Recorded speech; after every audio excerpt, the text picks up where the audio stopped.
Something happened in world football that nobody saw coming, and if you're a true soccer fan, you need to hear this right now before it's too late. FIFA just dropped a bombshell announcement that is going to completely change how the World Cup works, and people are absolutely losing their minds over it. We're talking about a rule change so massive, so controversial, that even some of the biggest names in football are speaking out against it. So before you scroll past this video, just give me 60 seconds. Because what I'm about to tell you will change the way you watch every single World Cup match from this point forward. And trust me, once you hear this, you're going to have a very strong opinion about it too. If you haven't subscribed to this channel yet, hit that subscribe button right now and smash the like button because we cover football news like this every single week and you do not want to miss what's coming next. So let's get into it. FIFA, the governing body of world football, has officially confirmed a major rule change that will affect the upcoming World Cup.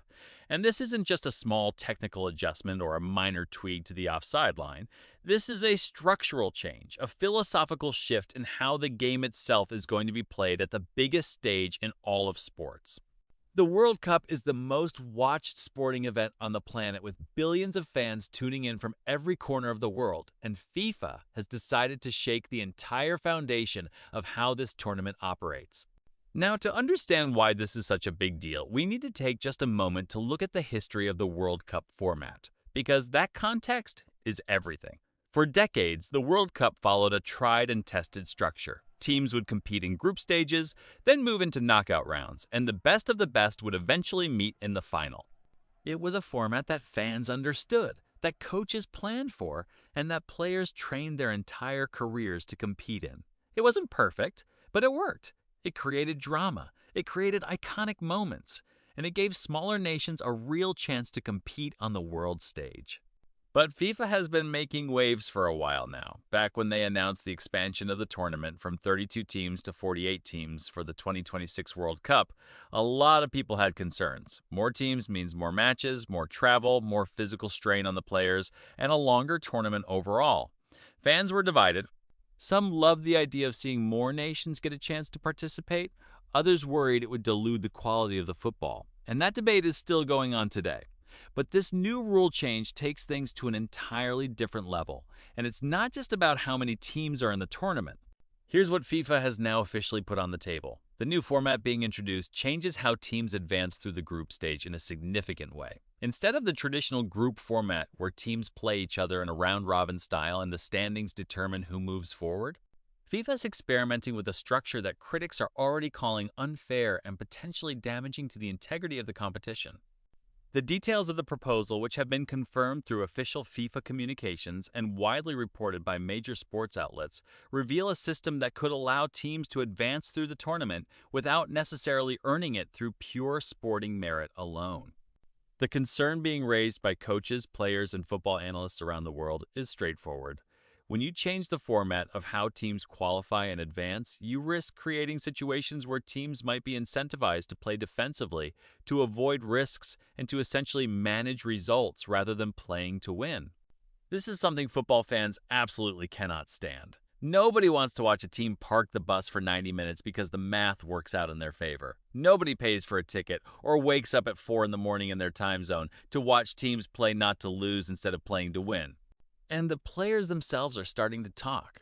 Several high-profile footballers and managers have quietly but clearly expressed discomfort with where this is heading. The sentiment coming out of major football clubs and national team camps is that the players want to compete. They want to earn every match, every point. Every moment of progression in the tournament, that competitive spirit is what makes the World Cup so electric. It's what makes those group stage matches so tense and so emotional. When you feel like the stakes might not be as pure as they should be, something gets lost. Now, FIFA's argument in defense of this change is also worth understanding because they do have a point even if many people disagree with how they're executing it. FIFA has stated that the expansion and the new format is designed to be more inclusive, to give more nations across Africa, Asia, North America, and other regions a genuine opportunity to compete and progress in the tournament. And that is actually a noble goal. Football is a global game, and for too long the World Cup has been dominated by a handful of European and South American nations. Giving other regions a bigger platform is something most people in the football community genuinely support in principle. The problem is the way it's being done. The execution of this idea, the specific structural changes to the format, is where the disagreement really lives. You can support inclusion and still believe that the competitive integrity of the tournament must be protected at all costs. Those two things are not mutually exclusive. And that's exactly the argument being made by critics who are pushing back against this rule change. They're not against growth or inclusion. They're against doing it in a way that might weaken the quality and the drama of the matches themselves. Let's also talk about what this means for the viewing experience, because ultimately, the World Cup exists for the fans. Television rights deals worth billions of dollars are built on the promise that the World Cup will deliver incredible, unpredictable, high-stakes football. Sponsors invest enormous amounts of money because they know billions of people will be watching. If the format change leads to even a small reduction in the intensity or the drama of those group stage matches, there are real financial and cultural consequences that ripple out far beyond just the 90 minutes on the pitch. Sports economists and media analysts have already begun raising questions about how this might affect viewership numbers, fan engagement, and the overall perception of the World Cup brand. And FIFA knows better than anyone that the World Cup brand is one of the most valuable things in all of global sports.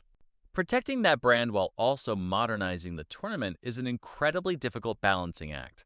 And right now, a lot of people feel like FIFA is leaning too hard in one direction. There's also the physical toll on players to consider. With 48 teams and more matches in the format, players are already being asked to do more than ever before. Modern football is faster, more intense, and more physically demanding than it was even 10 years ago.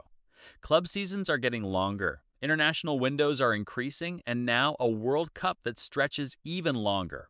With more matches required to reach the final, puts enormous strain on the human bodies of the athletes who make this all possible. Player welfare is not a small concern here. It's a central issue that FIFA has to address if it wants the best players in the world showing up to the tournament at their absolute best. The reaction from fans on social media has been intense. Football communities across Reddit, Twitter, YouTube, and every major platform are filled with passionate debates about this change. Some fans are defending FIFA and saying that change is necessary for the sport to grow globally. Others are calling this a step backward, a compromise of the values that make football the most beautiful game in the world. And honestly, both sides have legitimate points, which is exactly why this conversation is so important to have right now before the tournament begins. What's clear is that this is not going away. FIFA has made this decision, and unless there is overwhelming pressure from enough stakeholders, it will go forward. The footballing world will adapt, as it always does, but the question that every fan, every player, and every nation participating in the World Cup has to sit with is this: are we improving the game? Or are we changing it in ways we might regret? History has a way of answering that question eventually, but by then, the tournament will already have been played under these new rules. This is one of those moments in football where the decisions made today will shape the sport for the next generation of fans. The kids who are watching football for the first time right now, who are falling in love with the World Cup. They deserve to inherit a tournament that is as pure, as competitive, and as thrilling as the one that captured the hearts of fans before them. That's not too much to ask. That's the standard. So what do you think about all of this? Do you think FIFA made the right call with this rule change, or do you believe this is a mistake that could hurt the tournament in the long run? Drop your opinion in the comments section right now, because I genuinely want to know where you stand on this. And if you know another football fan who needs to hear about this, share this video with them today. These are the conversations that matter, and the more voices that join in, the better. Thank you for watching all the way through. It means everything, and we'll see you in the next one.